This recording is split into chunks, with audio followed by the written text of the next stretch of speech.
Zimbabwe was qualifying to also participate. But as you may know, I shared with the colleagues there who were available at that gathering to say, yes, we qualified because we are a paid up member even up to now, and we qualified because we participate in the networks, forums and all. But since we are procedural, I think you heard earlier on when we were doing our presentations to say we are an ISO certified regulator, and I needed the blessings of my principals. So, and we also agreed that we also wanted to give other colleagues an opportunity, because last time it was also coming from the Southern Africa, so we wanted it this side, and that was the arrangement, and we agreed along those lines.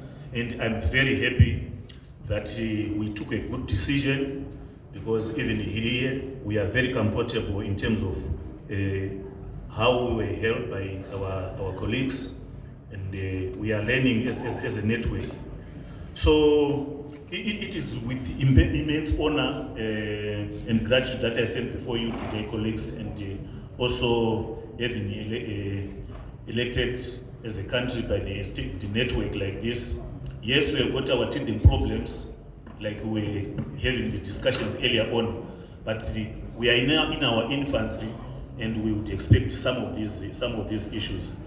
So, coming to Zimbabwe, you know, we are continually learning, taking advantage that last time when we had our network, as a country, we were still contemplating on embarking on the EGP platform, and through the network, I learned that some countries had already started implementation, and we then took the opportunity to go and have some benchmarks.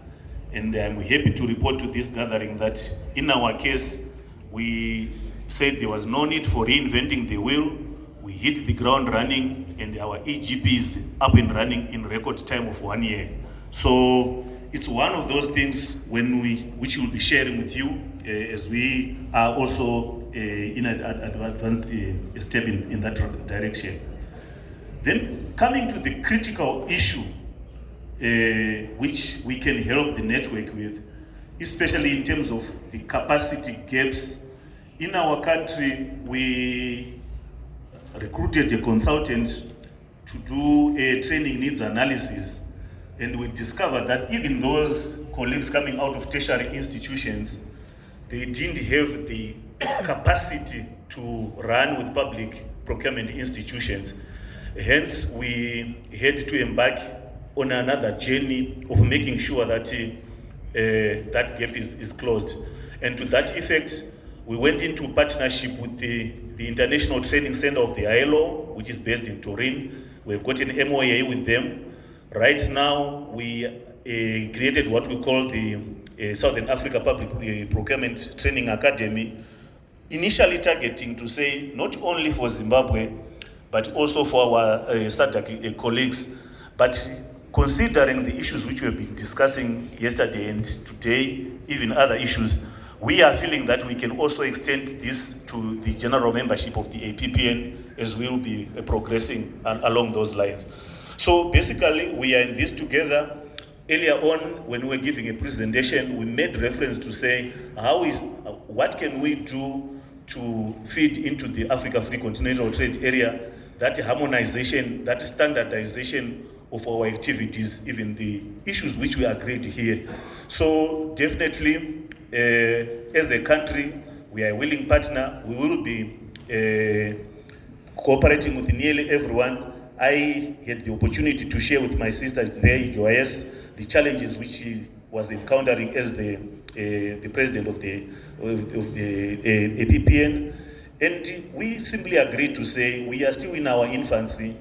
Of course, next year will be half a decade, 5 years. We need to take stock. So there's incremental growth which we can promise by working with all of you.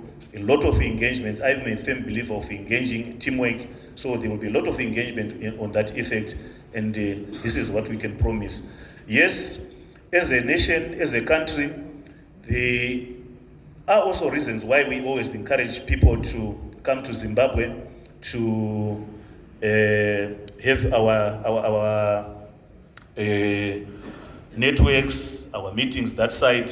And on that score, since earlier on we were hoping that we will also put our show in terms of to showcase our country. I didn't expect that you colleagues will humble ourselves by simply by acclamation to agree to our nomination. So earlier on I prepared something for the team, and I feel it's still necessary that we see what Zimbabwe will offer to you. One, in terms of the general networking and meetings.